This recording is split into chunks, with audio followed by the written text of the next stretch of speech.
ஒரு அழகான வனப்பகுதியில் வன பிக் பாஸ் என்ற பெயரில் ஒரு நிகழ்ச்சி தொடங்குகிறது.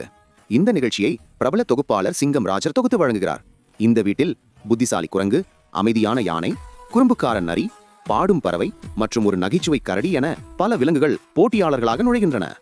ஒவ்வொரு வாரமும் சிங்கம் ராஜா ஒரு புதிய சவாலை அறிவிப்பார். ஒரு நாள் அவர் ஒரு கடினமான சவாலை அறிவிக்கிறார். மரத்திலிருந்து தேனை சேகரிக்க வேண்டும். இது ஒரு ஆபத்தான பணி என்பதால் அவர்களுக்குள் பயம் கலந்த உற்சாகம் இருந்தது. குரங்கு மரத்தில் ஏறி தேன் கூட்டை அடைந்தது. நரி பாதுகாப்புக்கு கீழே நின்றது. யானை தண்ணீரை தெளித்தது மற்றும் கரடி ஒரு பெரிய பாத்திரத்தில் தேனை சேகரித்தது.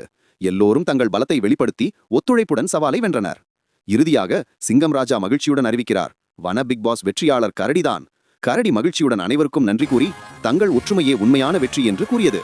வனத்தில் உள்ள அனைத்து விலங்குகளும் ஒன்றிணைந்து மகிழ்ச்சியுடன் நடனமாடி கரடியின் வெற்றியை கொண்டாடுகின்றனர். இதுவே நமது வன பிக் பாஸ் கதையின் மகிழ்ச்சியான முடிவு.